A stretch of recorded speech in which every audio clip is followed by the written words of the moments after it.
Después del trabajo, After Work, con Eduardo Castillo, Capital Radio.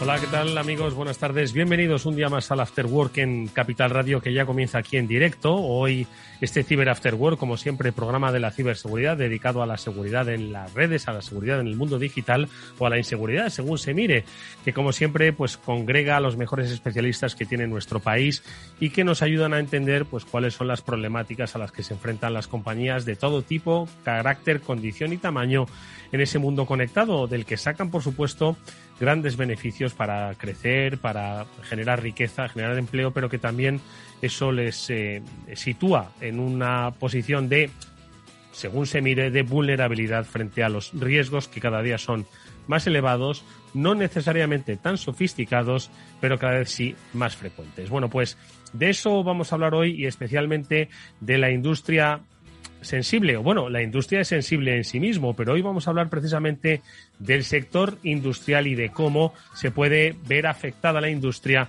si se produce un ciberataque, como hemos visto que se ha producido en diferentes entornos en Estados Unidos. Vimos a principios de iba a decir año, lo que pasa es que el tiempo corre demasiado rápido. No sé si Pablo Sanemeterio y Mónica Valle me ayudarán a situar. Pablo, ¿qué tal? Muy buenas tardes. Muy buenas tardes, Eduardo. Pues por supuesto que te ayudamos a situar. Yo creo que no hace más de... Estaba hablando de Colonial, ¿no? 2 meses, ¿no? Es que esto como mucho 2 meses, mes y medio, 2 meses. Como no, mucho. No, si tenemos que hacer un balance sobre, bueno, pues las sectores y las industrias, bueno, podríamos no acabar el programa, Mónica Valle, pero hoy el tema que vamos a desarrollar, que no es la primera vez que lo tocamos, ojo, pero sí que vamos a darle esa perspectiva sobre si hay una estrategia diferente, si se trata de una industria del tipo que sea, que puede ser una industria crítica o de alguna forma industria que está en un modelo de producción industrial. Moni, buenas tardes. Muy buenas tardes a todos. Pues efectivamente hay mucho de lo que hablar, aunque ya hemos comentado este tema en alguna otra ocasión, pero nunca está de más, al contrario, conviene actualizarse más aún a la vista de todos estos incidentes y estos casos que hemos conocido y que vamos a repasar profundizando en estos detalles, como bien decías, Edu. Bueno, pues lo haremos con la ayuda de un especialista, amigo de este programa, Antonio Fernández, al que luego vamos a saludar para que nos cuente él, como especialista en el área de ciberseguridad industrial, pues cuál es el planteamiento, cuáles son, a su juicio, pues los puntos que pues cualquier industria que, insistimos, pues se dedique a la producción que se dedique, pues debe tener en cuenta pues para evitar, bueno, pues una incidencia, ¿no?, en sus procesos de producción. Luego les saludaremos y tomad muy buena nota porque, como digo, tenemos ejemplos en el horizonte cercano pues que hacen que nadie esté seguro pues en este entorno, ¿no? Y que hay que, bueno, que se puede, por cierto, minimizar, ojo, que no se trata de que esto se produzca el apocalipsis. Bueno, luego le preguntaremos a Antonio qué grado de apocalipsis debemos entender. Y por supuesto que seguiremos, como siempre, alertando de pues los riesgos que hay, no solo en el sector industrial, sino en la puerta de nuestra casa, en nuestro ordenador, en nuestro móvil. ¿Usáis redes sociales profesionales, los que nos estáis escuchando? Seguro que sí, seguro que hasta estamos algunos de nosotros conectados. Bueno, pues hoy en la Píldora SASI con los especialistas de Netskope hablaremos de la inteligencia artificial, cómo se aprovechan los malos de, en este caso, las redes profesionales para llegar y profundizar, pues no solo en nuestras organizaciones, sino acceder a información, datos, privacidad, cosas que desde una perspectiva de seguridad en la nube nos van a ayudar mucho a entender. Antes de saludar a Nacho Franzoni, que será nuestro especialista hoy de Netskope, vamos, si os parece, Pablo y Mónica, a repasar un par de noticias que yo creo que además nos van a situar muy bien en los temas que hoy vamos a comentar en nuestro programa. Así que, nada más que eso, bienvenidos, comenzamos. Bueno, y las noticias que comentamos Pablo Sanemeterio, Mónica Valle, parece que es un poco como lo del Día de la Marmota, ¿no?, en el caso del Ministerio de Trabajo, porque fue protagonista hace un par de meses o 3, ¿no?, sobre un ataque que se produjo y que afectó a los servicios del SEPE, en una circunstancia, como estamos, y recordarán todos nuestros oyentes del Cyber After Work, en plena circunstancia de la gestión de los ERTEs, pues una crisis económica donde al final la necesidad, ¿no?, de una eficacia y diligencia de los servicios públicos de empleo pues era más necesaria que nunca, y se produce un ciberataque que afecta, bueno, pues al sistema de servicio público de empleo. Y cuando ya parecía que todo se había pasado, bueno, pues se recibe otro ciberataque por parte del Ministerio de Trabajo. No obstante, leo, bueno, ¿qué es lo que...? Eso no quiero adelantar situaciones. Vamos a contarles a nuestros oyentes un poco en detalle qué es lo que ocurrió y sobre todo, bueno, pues tratar de explicar por qué ha vuelto a ocurrir, ¿no? Apenas 3 meses después, ¿no? Porque eso es una cosa muy interesante, que cuando a uno le ciberatacan, eso no significa que no le vayan a volver a ciberatacar en un futuro más próximo o más lejano, aunque ponga los medios para evitarlo. ¿Qué es lo que ha pasado, Pablo? Pues lo que ha pasado es que, pues como en otras ocasiones, el Ministerio, cuando digo en otras ocasiones, es que los ataques no son únicamente el SEPE y el Ministerio, sino que también hoy han sufrido ataques el INE, ha sufrido ataques el Ayuntamiento de Castelló, la Universidad de Castilla-La Mancha, el Consejo de Seguridad Nacional. Como veis, es algo, digamos, recurrente y que está, digamos, que los malos se dedican a atacar constantemente a ver en cuál de todas sus incursiones tienen éxito. En este caso, pues han tenido éxito en alguna parte dentro del Ministerio de Empleo, que por suerte pues no ha tenido la misma repercusión que tuvo el caso del SEPE y bueno, pues que ya están trabajando en él nuestros conocidos y amigos del Centro Criptológico Nacional, que alguna vez hemos tenido con nosotros en el programa, pues ya están dando servicio al Ministerio para conseguir recuperar su actividad. Moni.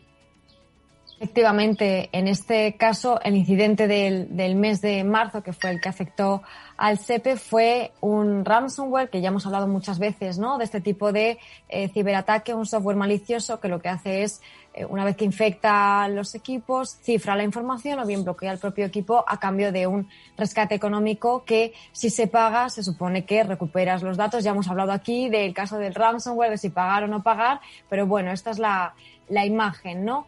¿Qué ha ocurrido? Pues que parece ser que ese mismo ransomware, que además se llama Ryuk, y que también hemos hablado de él en anteriores episodios de Cyber After Work, es un ransomware muy conocido ya para los expertos en ciberseguridad, que ha atacado a todo tipo de empresas e instituciones por todo el mundo y ha sido el que ha dejado sin servicio, en este caso, a la red interna del Ministerio, que el pasado 9 de junio reconocía que el Ministerio se había visto afectado por este ataque y que los responsables estaban trabajando de manera conjunta, como decía Pablo, con el Centro Criptológico para restablecer la normalidad.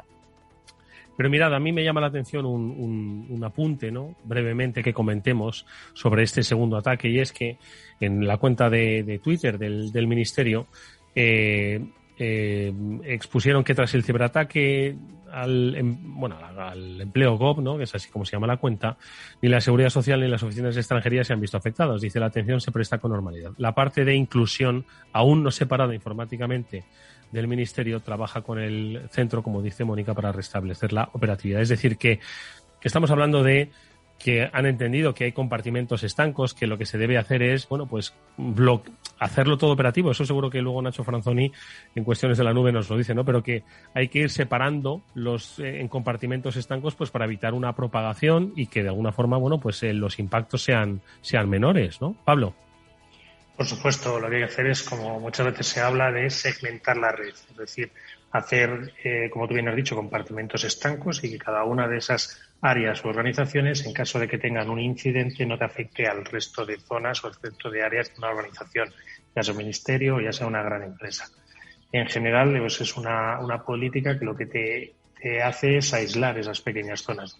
También tengamos en cuenta que, bueno, pues después del caso del SEPE, pues un ministerio es un organismo muy grande y ir implantando las políticas de seguridad o las nuevas normas de seguridad, pues son cosas que a veces no se hacen en unos pocos días.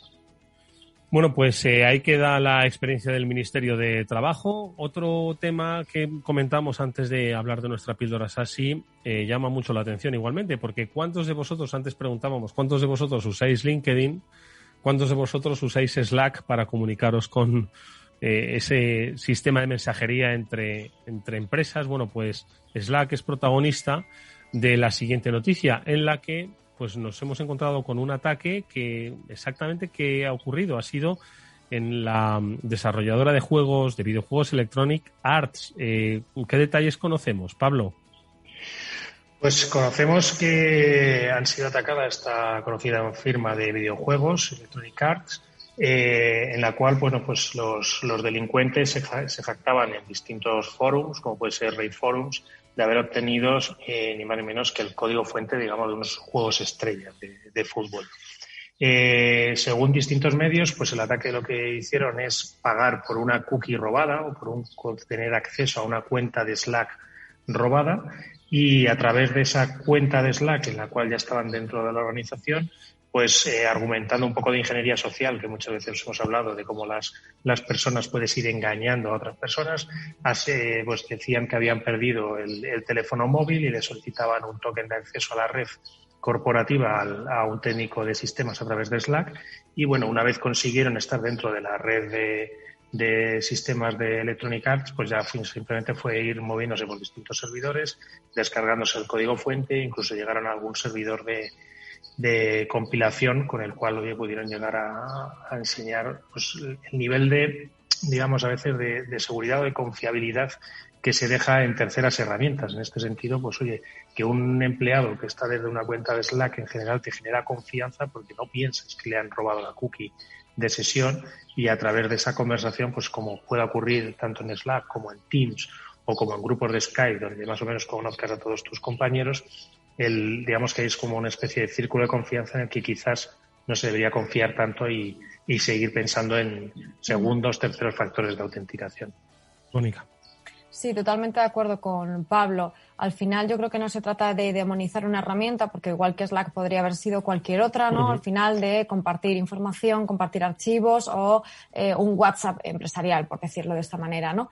Al final aquí lo que se trata es de que los propios empleados, de que los propios usuarios tengamos conciencia de que esas cosas pueden pasar, de que no hay que tener confianza ciega en una aplicación, sea la que sea, sino que hay que estar con la guardia alta siempre pensando que algo así puede pasar. En cualquier momento que veamos algo sospechoso, una actitud o un mensaje o un enlace que no nos encaje, un adjunto que eso no debería. Tenemos que detectar ese tipo de cosas, y eso pasa por la concienciación.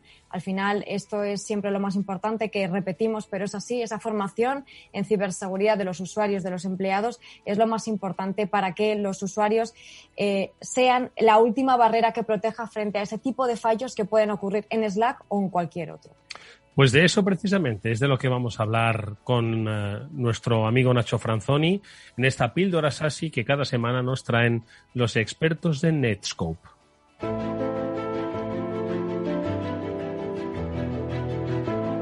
Bueno, pues como decía Mónica, esta vez ha sido Slack, puede haber sido cualquier otra, porque estamos hablando de generar confianza, de hábitos de consumo, de usos, que es precisamente lo que nos hace bajar la guardia. Nacho Franzoni es especialista de Netskope. Nacho, ¿qué tal? Buenas tardes, bienvenido. Muy buenas tardes, Edu. Muy buenas tardes a toda la audiencia. Bueno, ¿qué te parece? No sé si pedirte que comentes. En realidad, mira lo que ha pasado con Electronic Arts, pero Mónica ha puesto un poco sobre la base cosas que pueden perfectamente ocurrir en cualquier red, está conectada, genera confianza, y esa confianza es la que nos hace bajar la guardia. Siempre se decía al volante, dice, no te confíes, ¿vale?, en la carretera, porque es cuando bajas la guardia, ¿no?, y puedes tener un problema. Pues lo mismo podemos decir, ¿no?, en el mundo digital, ¿no, Nacho? Iba a hacer la broma de que me la has dejado al pie con esto del FIFA y demás. Pero es verdad, esta noticia viene genial pues para una historia, un caso real que además viví en primera persona. Y es que cuando pensamos que esto de que estamos exentos, ¿no?, de que, oye, me ciberataquen o que venga alguien el ataque de un ingeniero social. Es decir, en ingenieros sociales hay muchos tipos. Slack, como decíamos, puede ser una.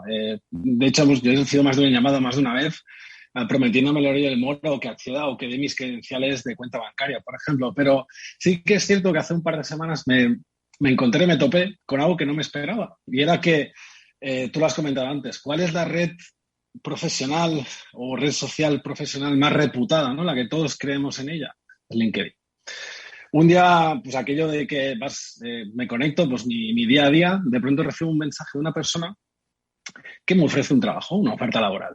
Bueno, hasta aquí, la verdad es que yo creo que todos, que más que menos, hemos recibido un mensaje de este tipo. De hecho, es una vía más para conseguir un buen trabajo.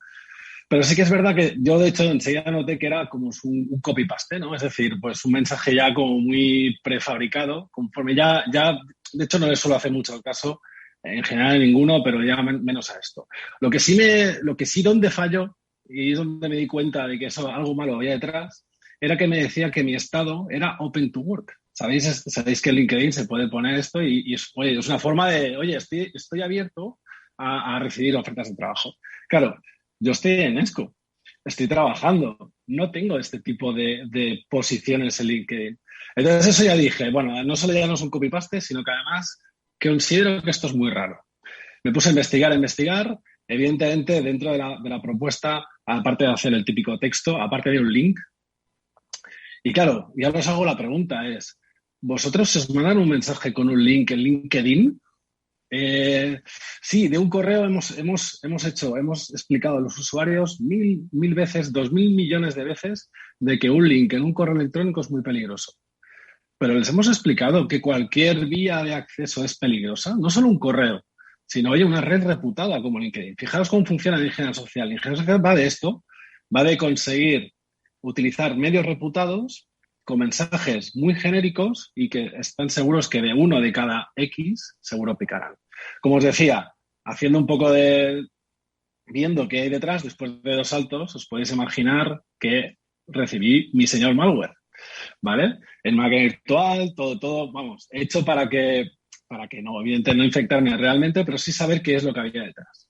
Y aquí es donde vamos, oye, expliquemos a los usuarios de que no solo el correo electrónico es la vía más utilizada, el vector de ataque más utilizado, sino otros, en este caso como LinkedIn. Yo creo que eso es muy significativo, ¿no?, de los tiempos que corren, sobre todo porque debemos hacer una labor didáctica, tanto la industria como los medios, pero especialmente los ciudadanos, de entender que esto es algo vivo, que la cibercriminalidad es algo vivo, dinámico, que se mueve y que aprende. Y que si de repente ya vea una sociedad que dice, ojo, que el phishing, que yo no soy de esta compañía eléctrica, sino que soy de otra, pues van a ir al siguiente escalón, a hacer el uso habitual que tenemos, ¿no? En este caso LinkedIn dicen, bueno, ¿quién va a tratar? Si en LinkedIn todos tenemos rostro, todos tenemos cargo, y además, ¿cómo alguien se va a atrever a enviarme algo? Porque es que queda en evidencia, ¿no? Entonces, yo creo, Nacho, que el caso que nos has contado es muy paradigmático de cómo funcionan, ¿no?, las amenazas en la red, ¿no? Pero al final es cómo lo podemos proteger. También aquí es donde a mí me ha gustado mucho la palabra clave, la ha dicho Mónica antes, es la concienciación. Es cómo hago para explicarle al usuario el riesgo y que sea consciente de que ese riesgo le pueda afectar a él. Para mí, yo siempre cuando hablo de concienciación hablo de que a veces los usuarios cuando les explicamos, yo creo que a veces más de uno piensa, oye, esto no me va a pasar nunca. Claro, hasta que te pasa. Entonces, desde Netscope lo que hacemos es abogamos ya lo hemos hecho varias veces, bueno, en todas las píldoras lo repetimos, tecnología SaaS. Al final, tecnología en cloud que hace proteger no solo al usuario, sino también la información. Y a partir de aquí, ¿cómo lo empezamos a maniobrar? ¿Denegaremos que el usuario acceda a LinkedIn? No tiene ningún sentido. Oye, ¿por qué? Si es una herramienta lícita de trabajo. ¿Denegaremos que ese usuario reciba un mensaje? No. Lo que sí que haremos será un ejercicio de protección. Es decir, que cuando ese usuario sí clica ese enlace, detrás de esa conexión que el usuario está abriendo hacia un tercero, vamos a analizar absolutamente toda esa conectividad, bloqueando evidentemente cualquier acceso que no sea lícito. Y para mí lo más importante ya no solo es el bloqueo, sino es el mensaje que se le da al usuario. Y aquí viene mucho la parte de concienciación. Desde Netscope podemos personalizar los mensajes, por ejemplo, poniendo el logo de la compañía, poniendo un mensaje, poniendo un vídeo, incluso hasta incrustando un vídeo, poniendo un texto diciendo, ojo, acabas de ser víctima de un ataque de ingeniería social, por ejemplo, a través de la aplicación LinkedIn. Lo que quiero es que si realmente necesitas esto, yo te voy a bloquear, pero si lo necesitas, por ejemplo, oye, justifícame para qué tienes que acceder a este enlace.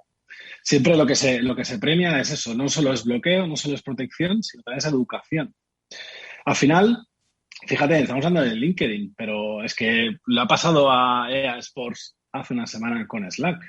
Cualquier tipo de acceso, ingeniería social, que un usuario abra Internet es una puerta hacia una infección. A partir de aquí, oye, el usuario aún así quiere acceder a esa URL.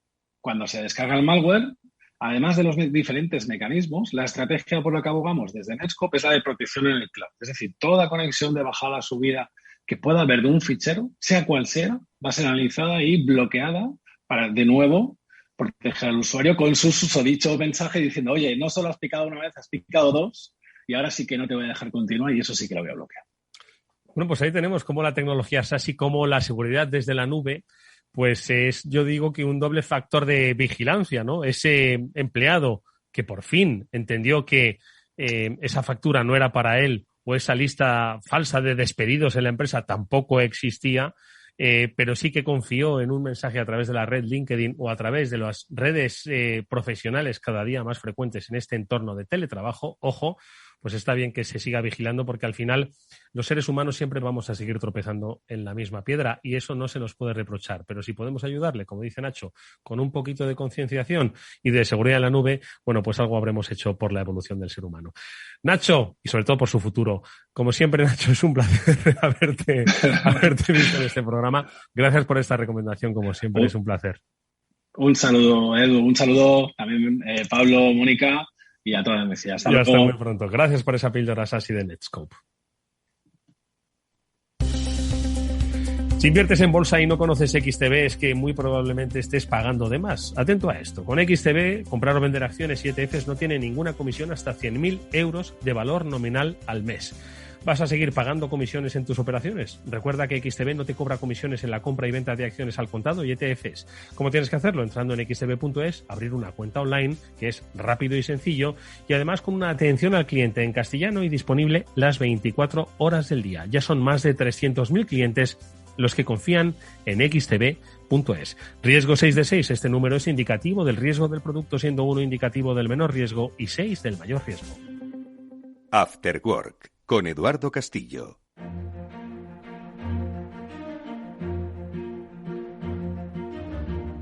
¿Cuál es la lectura que hace nuestro invitado Antonio Fernández de noticias como la de que JBS paga 11 millones de dólares ante un ciberataque que ha sufrido su filial de Estados Unidos? JBS es una productora de carne de vacuno y porcino.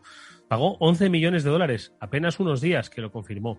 ¿Cómo se quedó cuando ocurrió efectivamente a principios de mayo el tema de Colonial, que paralizó parte de la distribución de el petróleo a través de ese oleoducto y que al final afecta al propio funcionamiento normal de los ciudadanos cuando van a llenar su coche de gasolina? ¿Qué lectura hace nuestro invitado? Él, como decimos, es Antonio Fernández, es experto en ciberseguridad industrial. Antonio, buenas tardes. Un placer tenerte con buenas nosotros. Tardes. Muchas gracias por invitarme.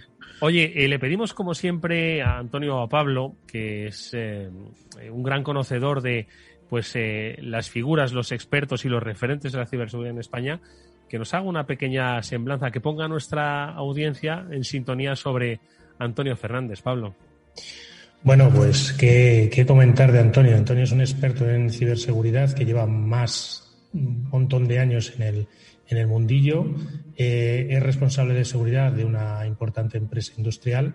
Además, pues no solo eso, sino que también tiene su canal de YouTube donde hace entrevistas y vídeos. Tiene también un podcast. Le hemos visto hablar mucho de Bug Bounty. Nos ha comentado también pues cómo ha hecho Bug Bounty para organizaciones y para países sin recibir muchas más recompensas que a veces una simple camiseta.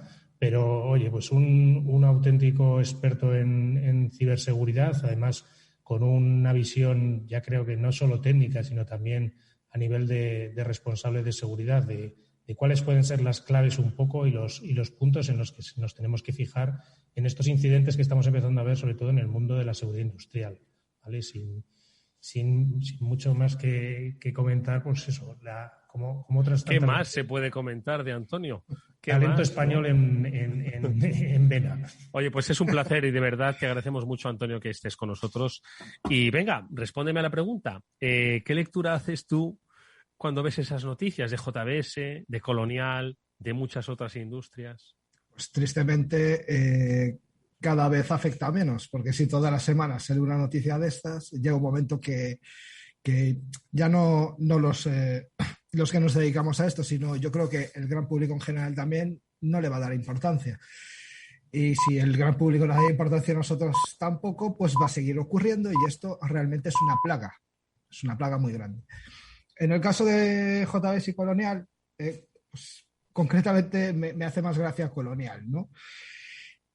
Porque parece que le voy a hacer un poco de publicidad a los compañeros de Netscope, pero lo que utilizaron era un usuario y una contraseña que encontraron en una dark web, en una darknet, de estas donde se venden y se subastan usuarios y passwords de la gente. y se conectaron a una VPN que no controlaban, que tenían allí, y ya está. Entraron como Pedro por su casa. No tenía ni segundo factor de autenticación, algo que es pues totalmente necesario y ya no es ni necesario, es un básico que todos deberíamos tener.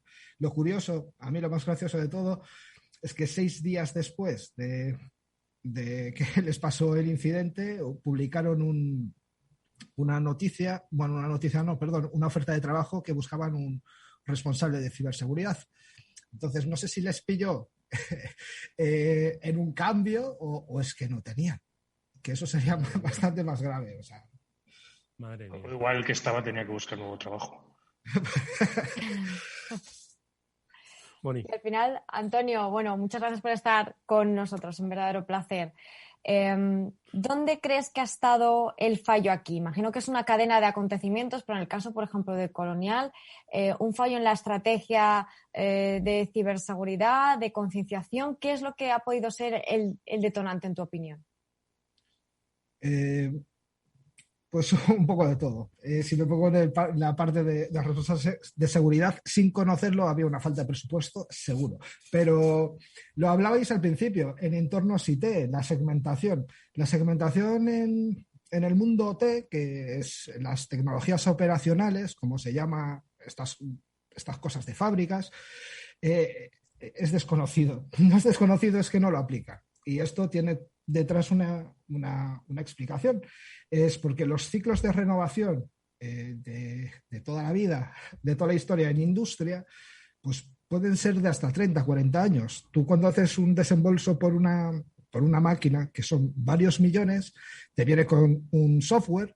Ese software, por requisitos del fabricante, muchas veces no se puede actualizar. Entonces, te puedes encontrar en fábrica XPs, NTs o S2 Warp, y podemos seguir con la arqueología informática. Todo eso en una red plana, es decir, que desde cualquier punto se puede llegar a otro punto de la red, y eso para un ransomware o para cualquier tipo de malware que en plan gusano, pues es gozosísimo, porque puede saltar de ordenador en ordenador. Si a esto le sumamos que tenían una VPN no controlada en el inventario, donde se podía entrar con un usuario y un password, que por cierto, creo recordar que el usuario y el password era por falta de concienciación, porque era un usuario de esa empresa que había utilizado en la cuenta corporativa de correo y había utilizado el mismo password que utilizaba en la empresa. Por lo cual, por un leak de un tercero, entraron en tu compañía. Y eso es totalmente concienciación. Faltaba también concienciación en esa empresa. La verdad es que lo que acaba de apuntar Antonio es interesantísimo. La industria tiene una particularidad, efectivamente, que en una empresa, en un despacho de abogados, en una redacción, pues renuevan los ordenadores de trabajo, ¿no? Y renuevan los software. Pero en una industria, renovar una máquina, efectivamente, es un bien de equipo pues a 30 años, ¿no? Esperas que te produzca y mucho 30 años, ¿no? Entonces nos encontramos con dos cosas, ¿no?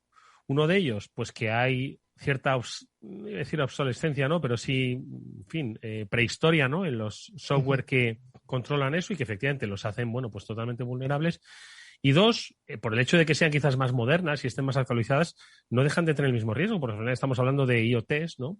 Y de máquinas conectadas, conectadas también a esa ingeniería social, ¿no? Conectados a humanos, que al final, por muy moderna que sea, al final es el operario que está arriba en una oficina con un ordenador conectado a esa máquina, lo que también lo pone en peligro, ¿no? Entonces, entiendo que no es fácil la gestión. ¿Cómo puede ahora mismo entonces Antonio? Imagínate una compañía que te está escuchando y dice, pero vale, ¿ahora qué voy a hacer? ¿Voy a cambiar toda mi maquinaria? Es decir, ¿tengo que hacer una renovación de mi maquinaria? ¿Cómo pueden confrontar este problema que mencionabas? Antes de nada, me has hecho reflexionar. Igual el SEPE era una industria, pero...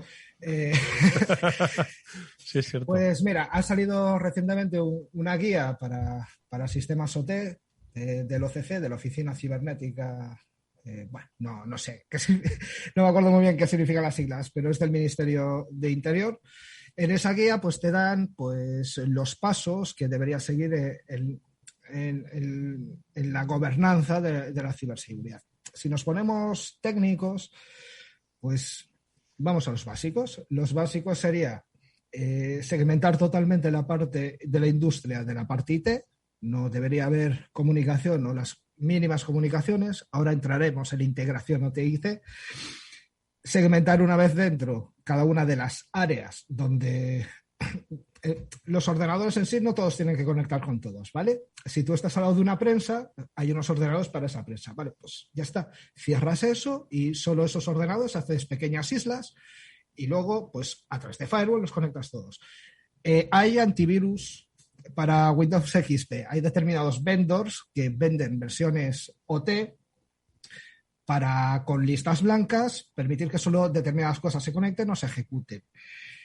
Luego existe el virtual patching, que eso es a través de cerrar puertos con algo que está antes, evitas conexiones, por ejemplo, a puertos que ya sabemos hace tiempo que determinados sistemas operativos son susceptibles de tener ataques a través de la red. Tienes que buscar una forma que el acceso remoto, porque piensa que no solo son tus empleados, también tenemos muchos proveedores. Estos proveedores también son, una vez más, susceptibles de ser atacados por entrar en nuestra infraestructura. Tienes que garantizarles un acceso seguro, auditado, y que todos entren por ahí. Y sobre todo, lo más importante es el acercamiento que entre los técnicos que hay en OT y la gente que está en ciber y en IT, por el otro lado, para que lleguen a un entendimiento. Porque somos todos parte de lo mismo y todos nos tenemos que ayudar. Me ha encantado Antonio, porque ha ido dando algunas pinceladas con los entornos aislados. Ten en cuenta que tradicionalmente también los entornos industriales, hasta hace yo creo relativamente poco espacio de tiempo, 15 años o así, estaban en entornos totalmente aislados. O sea, era la nave industrial con esa maquinaria y el software, los ordenadores que había ahí no se comunicaban con nadie. Como mucho, bueno, pues se traerían el fichero de pedidos o lo que tuvieran que hacer y ellos actuaban, estaban más o menos aislados. Poco a poco, pues con el tema de Internet y poder mantener estas máquinas en remoto sin que se te desplace un técnico que te pueda costar un dineral entre el viaje, el venir y hacer sus actuaciones frente a hacerlo desde su casa, pues han ido propiciando que estos almacenes antes aislados se vayan conectando más a Internet. Como bien decía Antonio también, esa conexión tiene que ser auditada para ver realmente que se esté protegiendo. Pero hay otro punto también que me ha llamado mucho la atención y es que el software de estos entornos industriales muchas veces te imponen las restricciones, como puede ser que no tenga autenticación, que tenga que ser un sistema operativo anticuado y no se pueda actualizar, sobre todo costándole el dinero que cuesta muchas veces. ¿Cómo es posible con todo ese presupuesto que no tengas un plan de actualización o incluso un mínimo usuario y contraseña? Y además le voy a proponer también otra cosa, que es que nos cuente un poco qué es un PLC, si lo puede contar para los usuarios Antonio, y cómo cree que se aborda, cómo abordan el problema de hacer backups de estos PLCs precisamente, ¿sí? Porque yo creo que son los puntos más sensibles en las industrias en general. Bueno, a ver, para que lo entienda todo el mundo, sería como un mini ordenador, que en realidad no es un ordenador, es un autómata que le manda las órdenes a las máquinas. Para estos se pueden programar porque una máquina puede funcionar de distintas maneras y actuar en las partes que son simplemente controladas por impulsos eléctricos, como podrían ser activadores de todo tipo, tanto neumáticos, mecánicos, hidráulicos. Es decir, es el que da la vida a las máquinas, es como el cerebro de la bestia. Estas cosas, pues sí, efectivamente, se tienen que programar y esta programación las hacen humanos, que son nuestros técnicos de planta. Aquí, por ahora, bueno, hubo un ataque conocido que es Stuxnet, que afectaba a estas cosas. Y pocos han visto desde entonces. La cuestión es que realmente sí es importante. No es tan importante porque Stuxnet fue, es un ataque conocido que pasó en 2010 en centrales nucleares de Irán, si mal recuerdo. Y lo que hacían era cambiar la velocidad de unas cosas llamadas centrifugadoras, que no eran lavadoras, sino que eran para separar el uranio, porque Hay 2 isótopos, el 238 que sirve para energía nuclear y el 235 para bombas.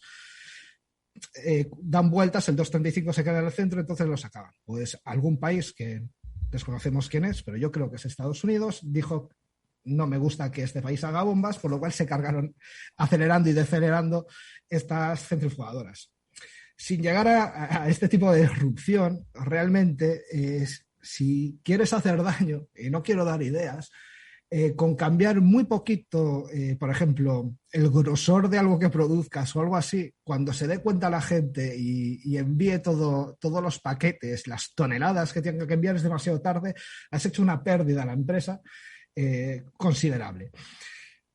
Habitualmente estos backups, hay determinadas soluciones, por ejemplo, los de Endpoint, que te hacen el backup y te leen estos PLCs, es decir, leen la programación que está ahí y cuando hay un cambio te avisa. Está extendido. Lo que pasa es que en general no se le presta demasiada atención. Recuerda, estamos en un sitio donde no están segmentadas las redes. Hay prioridades y esa no es una muy rápida, pero realmente sí, y ya no solo el backup de los PLC, sino de estos equipos Windows antiguos. Busca tu hardware para mantenerlos. Es que ya no hay. Entonces, muchos se virtualizan. Es decir, se crea una máquina virtual en un PC con un sistema operativo más nuevo y se deja ahí. No todo funciona, porque aquí en industria, a diferencia de IT, en IT tenemos confidencialidad, integridad y disponibilidad. Nos importa más la C, la confidencialidad de nuestros datos.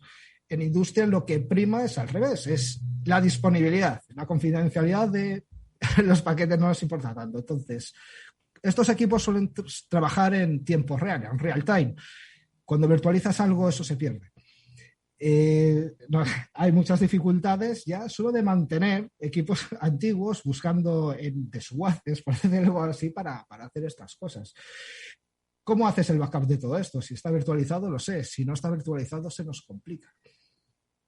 La verdad es que es apasionante, porque hace pensar en que una industria, produzca lo que produzca, está sometida pues a las amenazas geoestratégicas, a las amenazas de mercado, porque al final lo que comentaba Antonio puede ser un caso perfectamente de una competencia desleal que ha dado un paso más allá, ¿no? Y dice, oye, voy a tratar de que todos los productos que va a fabricar y que le va a costar esto, no los va a poder colocar y nadie va a saber, van a achacarlo como a un error de cálculo, ¿no?, del diseño, y nadie va a saber que esto ha sido una manipulación intencionada a través de un ciberataque, ¿no? Y luego también están sujetos, como no, al robo de información, o bien de patentes, o bien de todo tipo. Entonces, madre mía, cuando hablamos de industria, da igual que estemos hablando de nuclear, como ponías el caso, cualquier industria es crítico para su propia supervivencia, crítico pues para quizás las redes de un país, Antonio. Sí, no, y de hecho, a ver, los operadores críticos y esenciales en este país y en Europa sí tienen que pasar unas normas, unos mínimos para garantizar que no pasen cosas que nos lleven a un apagón. Y siempre hay resiliencia y a ver, hay muchos sistemas, pero también hay un dinero dedicado para hacer estas cosas, más que nada porque si no viene el Estado y te cruje a multas. Entonces, esas industrias están bien. Ahora Europa todo esto está por una directiva europea que es la NIS. Ahora Europa está preparando la NIS 2. Así que tranquilos, responsables de ciberseguridad industrial, porque seguramente Europa obligue a muchas más industrias a pasar por poner las pilas, claro. Sí. Entonces habrá que invertir ahí. Aparte, si me permitís, en los últimos años, 15 o incluso menos, estamos sufriendo la transformación digital, el cambio digital de muchos procesos, innovando a través de Machine Learning y inteligencia artificial, 1000 cosas. Pues todo esto tiene que ir contra los procesos industriales. Aparece otra plaga como ransomware, ¿vale? Que es el IoT. Aparatitos que se enchufan a sitios, que ¿cómo mantienes eso? ¿Cómo lo inventarías? ¿Cómo lo metes en inventario? A veces, pues, distintos departamentos aparecen con una idea innovadora y te lo enchufan. ¿Cómo controlar toda esta marea de aparatitos que al final, si el proyecto no va a ningún sitio, se olvidan y si no, luego hay que cambiarlo y volvemos a estar en la vieja diatriba que hay con los equipos XP, es ¿y cómo cambio este aparato? Porque a veces estas startups desaparecen. Entonces, se nos viene otro mundo de problemas encima y aún no hemos acabado el otro. Moni. La verdad que sí, que vamos de problema en problema y también cada vez evolucionan, ¿no? Y me gustaría saber, Antonio, tu opinión sobre la evolución de este tipo de incidentes, de ataques a estos ámbitos en particular, industrias, también infraestructuras críticas, ¿no? Que tienen muchas similitudes. Has mencionado antes el caso de Stuxnet, ¿no? Estamos hablando hay un caso bastante particular, muy sofisticado, pero que ocurrió en 2010 y ha llovido mucho desde entonces, ¿no? Hemos conocido muchos casos más o menos mediáticos, pero, por ejemplo, se me ocurre el apagón energético en Ucrania, que creo que fue en 2016 o 2017. Sí. Este mismo año un ciberataque a una planta, a una central de tratamiento de aguas en Estados Unidos, que intentaban incluso envenenar el agua, ¿no? Este mismo año. ¿Siguen siendo así de complejos los ataques? ¿Cómo han evolucionado estas amenazas? ¿Crees, Antonio, que van más hacia el ámbito de la geoestrategia, hacer daño, o económicos, a ganar todo el dinero posible? Totalmente, desde mi punto humilde de vista, son injerencias de estados y va a hacer daño y a desestabilizar cosas. Para mí es ese punto. Por eso no estamos viendo más peticiones de dinero. Y en el caso de Colonial, a mí también me parece un poco extraño todo lo que ocurrió. Se monta DarkSide, hacen el ataque, pierden la pasta. Luego empiezan ese juicio en el underground de sus socios a pedirle el dinero por lo que ha ocurrido. Hoy o ayer salió que el FBI recuperó el dinero. Me parece un poco extraño todo esto, y más extraño me parece que no pasen más casos, conociendo, como conozco, muchas industrias de colegas, que no voy a revelar ni nombres ni empresas, pero por ejemplo, una industria muy, muy importante de este país me comentó desesperado, el responsable, que le estamos racaneando no solo la segmentación, sino también meter un firewall de separación entre IT y OT, y que podía pinguear estos PLCs desde la red de invitados de la Wi-Fi. Entonces, ¿cómo no están ocurriendo más cosas? Es porque Dios no lo quiere. Porque sé bien que no es el único caso en industria, que están bastante, a la suerte de Dios. Antonio, ¿no se producen porque quizás, no sé, al final, como siempre se ha explicado y habéis explicado los expertos aquí, la ciberseguridad busca pues el máximo resultado con el mínimo esfuerzo, ¿no? De ahí la automatización, los lanzamientos masivos, etcétera, etcétera. Si no se producen más ataques a industrias críticas o no tanto críticas, o bien quizás es que no los conocemos pero se producen, o no se producen porque quizás llevan más trabajo y al final los ciberdelincuentes, tienen que dedicar más tiempo del que quieren hacer porque obtendrían beneficio mayor en otras cosas más sencillas. Por vector de ataque yo te diría que es que los operarios no abren mails, ni ejecutan archivos, ni visitan webs. Están trabajando. Quiero decir, están trabajando en su puesto. Entonces, eso pues te libra de un vector de ataque importante. Y segundo, también pensemos una vez más, ¿qué tipo de sistemas operativos hay? Antiguos. La gente que programa hoy en día el malware no está pensando en estos equipos. En estos equipos el comportamiento de ese malware nuevo muchas veces desborda pila y lo que hace es resetear el equipo, por lo cual no consiguen ejecutar el ataque. Esto es curioso, pero ocurre bastante. Utilizar el Eternal Blue, que es el ataque que usó WannaCry, contra un XP, hace un comportamiento totalmente errático. Y por otro lado, aquí para mí solo atacan los estados y quizás hasta que, igual no falta mucho, Dios quiera que sí, pero los equipos de cibercrimen están más volcados en la IT. La gente que piensa en OT es gente que está pensando en otra cosa que no sea dinero. Las fábricas podemos pagar mucho, pero hay más oficinas. Y una duda, Antonio. Vamos a ver, le estoy escuchando a Antonio, perdona, vamos a tener que comprarnos todos ahí en el rastro a buscar una tarta de ordenador. a que se vuelva loco un virus de estos. Yo tengo un par de ellos por el trastero, seguro que se los puedo, hagamos un acuerdo. Y no, yo le quería preguntar a Antonio un poco por ya que estamos viendo la situación actual, ¿qué es lo que crees que se debe hacer o que deben hacer los responsables de las industrias para que esto empiece a cambiar y esa seguridad se empiece a aplicar a estos procesos industriales? A ver, yo entiendo que es un paso bastante peliagudo, porque la mayoría de las industrias, por no decir todas, no paran. Están 24 horas, 7 días a la semana, los 365 días del año. Hacen paradas de mantenimiento igual 1-2 veces al año. Os recordad, estamos en una red plana con las IPs ya puestas. Hacer pequeñas subredes no se hace sin apagar el equipo.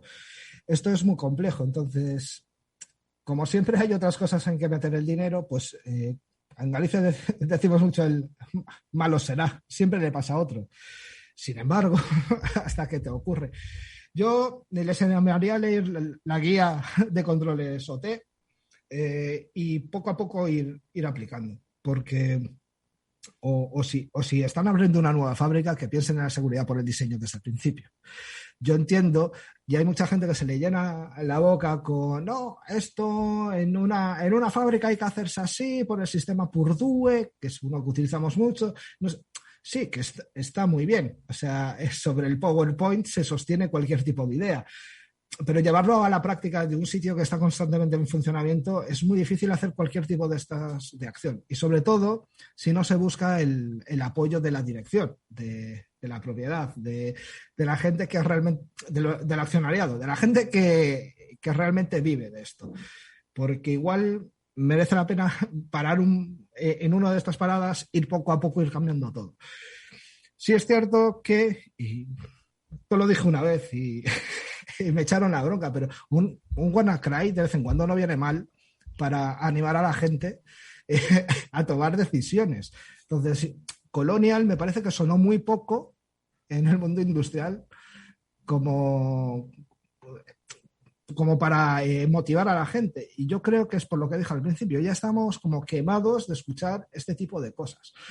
Y luego al final la gente prefiere o invertir en un seguro o pagar, que por cierto, yo creo que la profesión ahora es ser mediador o negociador de rescates, ahí te tienes que sacar una pasta buenísima, pues prefieren hacer esto y recuperar las cosas, que esto es en la mente de alguien que no sabe calcular el RTO de volver a funcionar, que no son 10 segundos, son cantidades backup y cada minuto es pérdida de pasta, es pérdida de producción. Pero en su mente parece que es más fácil, pues pagamos y ya está. Pues no, yo soy más de mejor invertimos, generamos también empleo, formamos a los que tenemos y estamos más seguros para el resto de nuestras vidas. Muy interesante esa reflexión, muy interesante lo que dice del mediador de rescates y también lo de que vendría bien un WannaCry. Efectivamente, cuando sucedió, abrió todos los telediarios y abrió al día siguiente las ediciones de la prensa y estuvo durante muchas horas en la prensa digital. Y entonces sí que tomamos conciencia en España, pero no se ha vuelto a producir. Colonial quedó como una anécdota para programas especializados, como quien dice. Muy buen apunte ese, pero así es la sociedad de consumo informativo que nos ha tocado vivir. Moni. Sí, efectivamente, porque nos tocaba un poco de lejos, ¿no? Pero el problema, y como bien estáis diciendo, es que acabará ocurriendo porque esto tarde o temprano vamos a tener un Colonial aquí, muy cerquita, seguramente. Ojalá que no, pero vamos, todo apunta a que los ciberdelincuentes, cibercriminales y también injerencias de otros países, como decías, Antonio, pues están constantemente intentando bien generar presión o bien ganar ese dinero porque están ganando mucho dinero con esto, ¿no? Y nosotros hemos hablado mucho en Cyber After Work de amenazas a organizaciones. Si hablamos estrictamente, ¿no?, de amenazas de ciberseguridad que puedan afectar a empleados de este tipo de industrias, ¿no? ¿Se diferencian en algo los ataques que afectan ya a nivel de ingeniería social y demás, digamos, más sencillos, entre comillas, o son los mismos? Son los mismos, lo que pasa es que, si me permites, yo creo que la mítica del USB con nóminas funcionaría más en industrias. Porque los puertos USB son otra plaga, como el IoT. Y bloquearlo es algo muy cultural de las empresas en IT. Pues ya se lo hemos metido a todo el mundo. Por lo que hablo con la gente de OT, ostras, el USB es difícil de quitarlo, porque, claro, son redes que afortunadamente muchas no tienen acceso a Internet en algunos niveles. Entonces no se lo pueden bajar. ¿Y cómo te lo pasas de un lado a otro? Pues, hombre, con el USB. Y si tienes uno propio tuyo en el llavero, que también puedes usar en casa, pues mucho mejor. Entonces, regalar USBs en el parking yo creo que sería una gran idea. No quiero dar malas ideas a nadie, pero sería una gran idea. Madre mía, bueno, pues yo creo que hemos obtenido muchas lecciones. Me gustaría preguntar una última cosa porque apenas un minuto tenemos.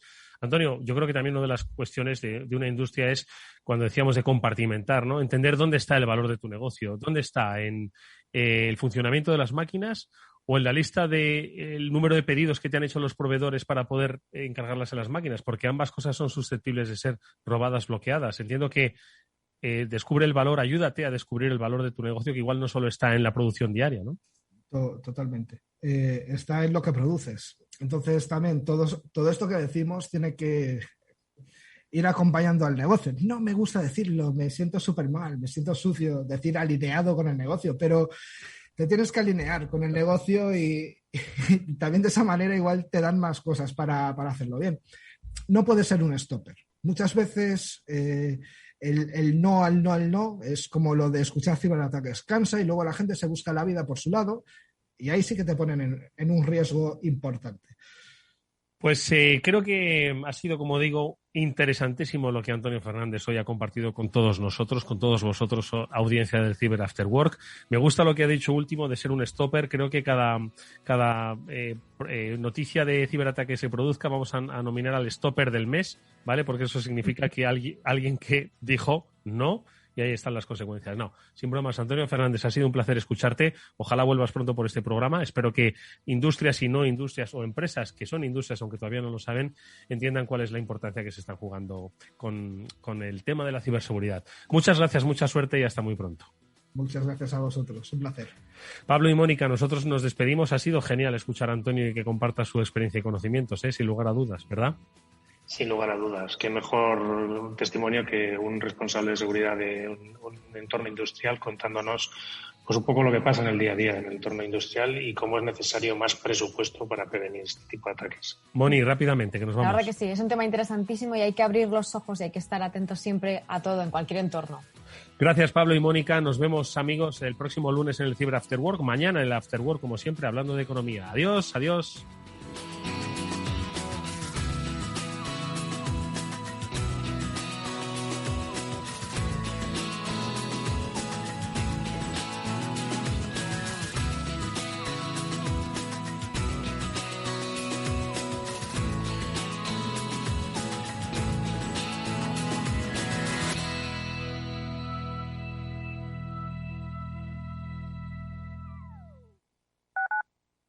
Tu radio en Madrid 105.7, Capital Radio. Memorízalo en tu coche.